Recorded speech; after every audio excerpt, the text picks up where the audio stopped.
नमस्ते and welcome to my channel the past universe. आज मैं आपके साथ बात करूंगी मिथुन लग्न वालों के लिए जून 2024 का महीना कैसा रहेगा।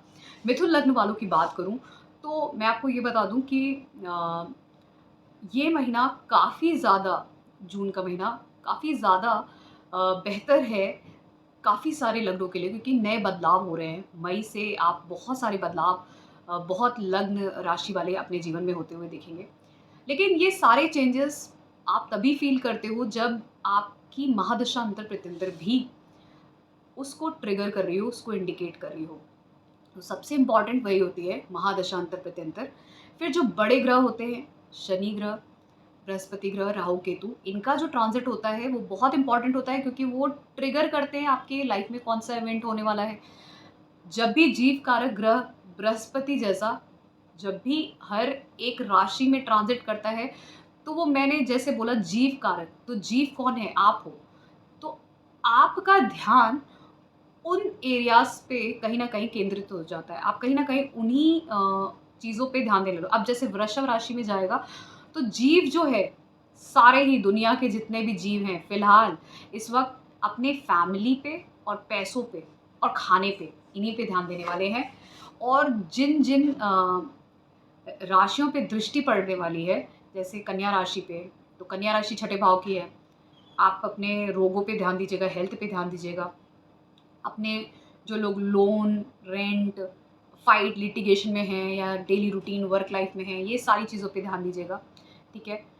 ये कहीं न कहीं इन सब से जुड़ी होंगी, क्योंकि फैमिली, मनी और आपका जो फूड हैबिट है, अब उसमें जो कुछ भी आ जाए, लेकिन वो कहीं न कहीं इन सब राशियों से जुड़ी होंगे। एक तो कन्या राशि हो गई, जो छठे भाव की राशि है आपकी कालपुरुष कुंडली में।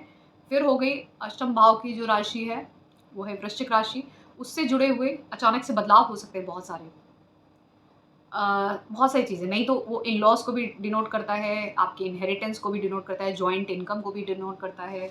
जो लोग रिसर्च एरियाज़ में हैं, उनको भी डिनोट करता है। अचानक से कोई प्रॉब्लम आ जाए, एंग्ज़ायटी, टेंशन हो जाए, ये सब चीज़ों को। फिर दसम भाव को भी देखेंगे, दृष्टि देंगे, जो कालपुरुष कुंडली की आपकी मकर राशि है, तो मकर राशि भी इफ़ेक्ट रहेगी इस टाइम पे। मकर राशि स्टेटस, आपके कार्य क्षेत्र को डिनोट करती है। तो ज़्यादातर जो कुछ भी आपका ध्यान है, अब जीव का ध्यान फैमिली मतलब परिवार, धन और खाने पे रहेगा, और उससे जुड़ी हुई ये सारी चीज़ें, ये 3 राशियाँ। तो इस तरीके से आपको रिज़ल्ट मिलने वाला है। तो अब शुरू करते हैं मिथुन लग्न वालों के लिए जून 2024 का महीना कैसा रहेगा। बुध पहले 13 जून तक वृषभ राशि में रहेंगे, जो आपके 12वें भाव में है। वहाँ पर उनकी युति अ, आपकी सूर्य के साथ भी रहेगी, जो सूर्य भी रहेंगे वहाँ पे। शुक्र भी रहेंगे, युति रहेगी इन लोगों की, साथ में बृहस्पति ग्रह भी रहेंगे। अब ये 4 ग्रह आपके 12वें भाव में हैं, इसका क्या इंडिकेशन है? बुध ग्रह आपके पहले और चौथे भाव के मालिक हैं। बृहस्पति ग्रह आपके सप्तम और दसम भाव के मालिक हैं। सूर्य ग्रह आपके तीसरे भाव के मालिक हैं। और शुक्र ग्रह आपके 12वें भाव के और आपके पंचम भाव के मालिक हैं। तो कहीं न कहीं अचानक से आप एक बहुत ज़्यादा एक्सपेंडिचर देख सकते हो, खर्चा।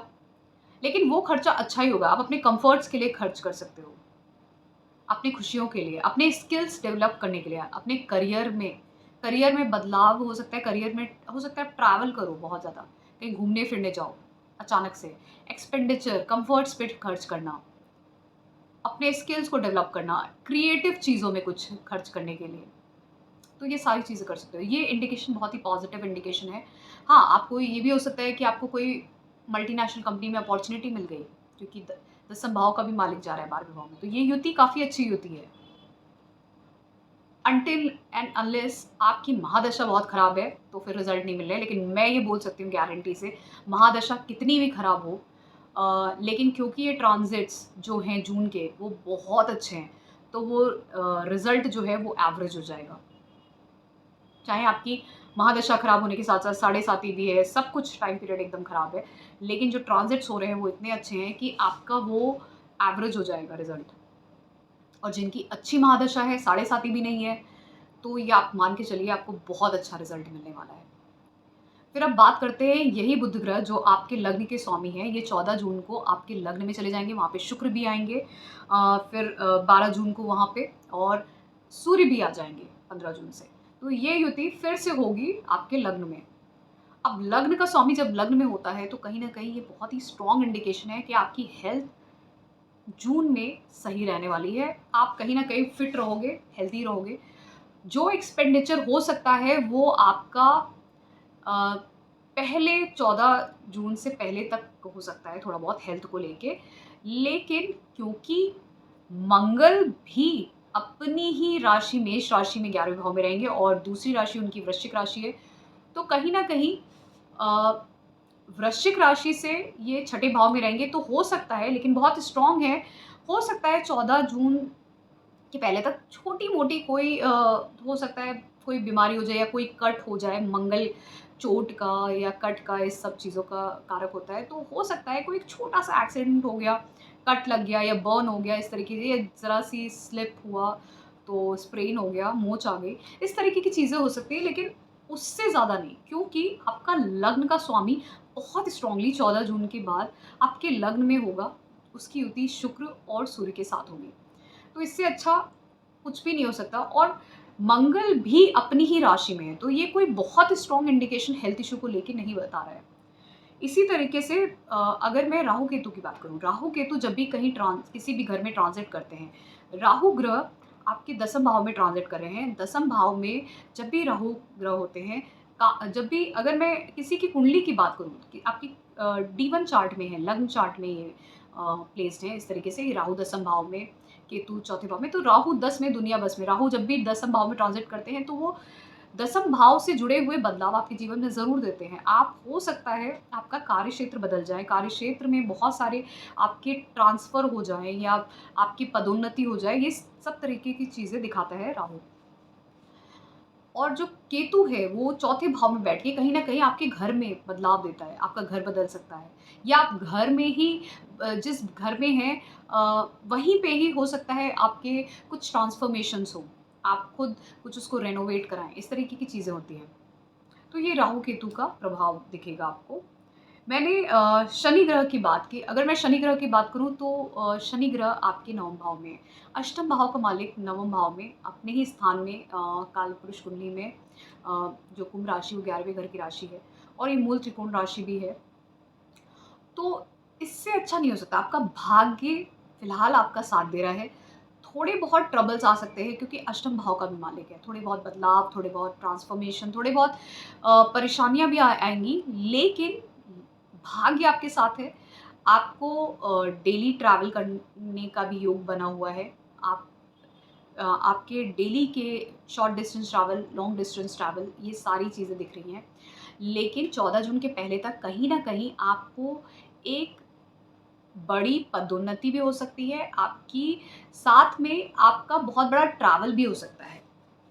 लॉन्ग डिस्टेंस ट्रैवल, ये भी हो सकता है आपके साथ। तो ये था सारे ग्रहों का एनालिसिस। अब बात करते हैं आपके health, wealth, marriage, relationship and career में क्या होने वाला है, एक-एक करके। पहले हेल्थ की बात करते हैं। हेल्थ को जैसे मैंने इंडिकेट किया कि लगभग जून में आपका 14 जून से बहुत स्ट्रॉन्गली लग्न का स्वामी लग्न में ही रहेगा। लग्न का स्वामी जब भी स्ट्रॉन्ग होता है, लग्न में होता है, स्ट्रॉन्ग होता है तो हेल्थ पे, क्योंकि आप फिज़िकली फिट हो, जब आप फिज़िकली फिट हो तो आपकी हेल्थ पे कम इफ़ेक्ट आएगा।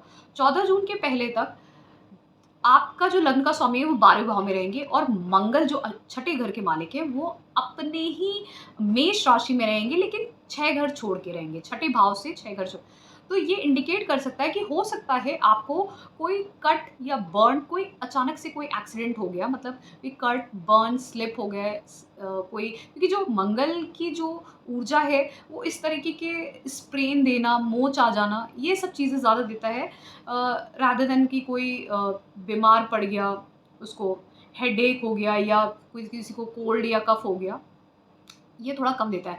हो सकता है एक्सीडेंट कुछ हो जाना छोटा बहुत, या फिर आपको कुछ लोगों को हो सकता है इस टाइम पे पिंपल्स या पाइल्स या पिंपल्स, जो भी जो ब्लड रिलेटेड जो इश्यूज़ हैं वो होना, ब्लड का इन्फेक्शन होना, ये सब चीज़ें हो सकती हैं। तो इसका आपको ध्यान रखना पड़ेगा ये 14 जून से पहले तक। लेकिन 14 जून के बाद बहुत स्ट्रांगली आपका लग्न का स्वामी आपके लग्न में होगा, तो इसलिए फिजिकली फिट कहीं ना कहीं आप फील करोगे उस टाइम पे। अब बात करते हैं वेल्थ की। वेल्थ के लिए, क्योंकि आपका दूसरे घर का मालिक जो चंद्रमा है, छठे घर का मालिक जो आपका मंगल है, आपके 11वें घर का मालिक भी मंगल है। मंगल फिलहाल आपका बहुत स्ट्रांगली प्लेस्ड है। मंगल आपका बहुत स्ट्रांगली प्लेस्ड है, तो कहीं ना कहीं धन को लेके आपको चिंता करने की ज़रूरत नहीं है। आपका धन बढ़ेगा। आपके धन में आप कहीं ना कहीं बढ़ोतरी होते हुए देखोगे इस टाइम पीरियड पे। उसके अलावा, क्योंकि मिथुन राशि वालों के लिए दूसरे घर का मालिक चंद्रमा बनता है, तो चंद्रमा हमेशा जो धन होता है, संचित धन होता है, उसमें एक फ्लो बना के रखता है। धन आता भी है, जाता भी है। तो ऐसे लोग या तो खर्चा बहुत करते हैं, या फिर इनका धन कहीं ना कहीं खर्च होता रहता है, आता भी रहता है, जाता भी रहता है। क्योंकि कर्क राशि आती है इनके दूसरे भाव में, और चंद्रमा जैसा ग्रह जब धन स्थान का मालिक बनता है, तो धन आता भी है, जाता भी है। तो वो आपके साथ हो सकता है, लेकिन क्योंकि फिलहाल मंगल जैसा ग्रह आपका बहुत स्ट्रांगली प्लेस्ड है, इसलिए धन के मामले में आप अपनी लाइफ में बढ़ोतरी होते हुए देखोगे इस टाइम पीरियड पे। और जो लोग कॉम्पिटिटिव एग्जाम की तैयारी कर रहे थे, उनका कोई कॉम्पिटिशन या कॉम्पिटिटिव एग्जाम क्लियर हो सकता है इस टाइम पीरियड पे, ये भी मैं बहुत क्लियरली इंडिकेट हो रहा है इस टाइम पीरियड पे। और जो लोग कोई प्रॉपर्टी बाय करना चाह रहे थे, लैंड प्रॉपर्टी या कोई व्हीकल, ये इंडिकेशन दे रहा है कि आप इस टाइम पीरियड पे कोई प्रॉपर्टी या व्हीकल या लैंड इस टाइम पे बाय कर सकते हो, इसका भी इंडिकेशन है। एक एसेट के फॉर्म में आप कुछ खरीद सकते हो, मनी को एसेट के फॉर्म में, इसका इंडिकेशन मुझे ज़रूर दिखता है। बात करते हैं मैरिज एंड रिलेशनशिप की। जब आपके सप्तम भाव का मालिक बृहस्पति ग्रह जब 12वें भाव में जाएगा, तो कहीं ना कहीं ये इंडिकेशन है कि फिलहाल आपके शादी के योग थोड़े कम है इस टाइम पीरियड पे। शादी होने का योग सिर्फ आपका, मैं ये बोल सकती हूँ, जून में इतना अच्छा इंडिकेशन मुझे नहीं दिख रहा है। शादी होने का चांस मुझे नहीं दिख रहा है बहुत ज़्यादा स्ट्रांगली कि कोई आपका मैरिज फिक्स हो जाए, अनटिल एंड अनलेस आपके जो खुद के कुंडली के ग्रह इस तरीके से प्लेस्ड हैं कि आपको वो इंडिकेशन दे रहे हैं कि आपकी शादी हो जाए। लेकिन जून महीने में मुझे खासकर कोई इंडिकेशन नहीं दिखता है कि आपकी शादी या कोई रिलेशनशिप का बनना। रिलेशनशिप का बनना ये हो सकता है कि आप किसी को देख के अट्रैक्शन होना, इसका योग ज़रूर बनता है, क्योंकि आपके पंचम भाव का मालिक जो शुक्र ग्रह हैं, वो बृहस्पति के साथ 12वें भाव में रहेंगे। वहाँ पे बुध ग्रह भी रहेंगे। फिर ये युति आपके बुध और शुक्र की आपके पहले स्थान पे भी रहेगी। तो एक लव रिलेशनशिप में होना या किसी से अट्रैक्शन होना, इस तरीके की चीज़ें ज़रूर बनती हैं, लेकिन शादी का इंडिकेशन मुझे थोड़ा वीक दिखता है इस महीने में। अब बात करते हैं करियर की। राहु जैसा ग्रह जब दसम भाव में बैठता है, तो कहीं ना कहीं एक ऑब्सेशन ज़रूर देता है करियर को लेके। तो आप इस टाइम पे बहुत ज़्यादा अपने करियर को लेके सोचने वाले हो, उस चीज़ पे ध्यान देने वाले हो। और साथ में क्योंकि राहु के साथ साथ जो आपका बृहस्पति है, जो आपके दसम भाव का मालिक है, वो भी 12वें भाव में रहेंगे। और वहाँ पर शुक्र और सूर्य और बुध सभी ग्रह रहने वाले हैं। तो ये कहीं ना कहीं एक स्ट्रॉन्ग इंडिकेशन है कि आप, हो सकता है, अपने करियर को लेके कहीं दूर दूसरे कंट्रीज़ पे फ़ोकस करना कि मैं वहाँ पे जाके अपना करियर एनहांस कर सकता हूँ, बढ़ा सकता हूँ या बढ़ा सकती हूँ। या फिर आप मल्टीनेशनल कंपनी में और दूसरी मल्टीनेशनल किसी और कंपनी में स्विच करना, इस तरीके के विचार आपके मन में ज़रूर आ सकते हैं। या फिर आपकी पदोन्नति भी हो सकती है जहाँ पे भी हो। तो इस तरीके के चांसेस मुझे ज़्यादा दिखते हैं, क्योंकि आप कहीं न कहीं ट्रैवल होना करियर को लेके, या फिर मल्टीनेशनल कंपनी में जाना या फॉरेन जाना, स्विच करना, इस तरीके के चांसेस बहुत ज़्यादा बनते हैं आपके इस टाइम पीरियड पे। तो ये था मेरा एनालिसिस जून महीने के लिए मिथुन लग्न वालों के लिए। तो अगर आपको ये पसंद आया है, so please do subscribe to my channel deep astro universe. And अगर आपको व्हाट्सएप कॉन्टैक्ट करोगे, तो आप मुझसे वहाँ पे कंसल्टेशन ले सकते हैं। आप सिंपली मेरे व्हाट्सएप नंबर पे मुझे कॉन्टैक्ट कर सकते हैं कंसल्टेशन लेने के लिए, पेड कंसल्टेशन लेने के लिए। एंड फॉर्म्स भी अवेलेबल हैं, 2 फॉर्म्स हैं जिनको आप फिल करोगे, तो I can contact you any time जब भी मुझे वो फॉर्म मिलता है फिलअप होके। तो ये था मेरा एनालिसिस। C you. नमस्ते।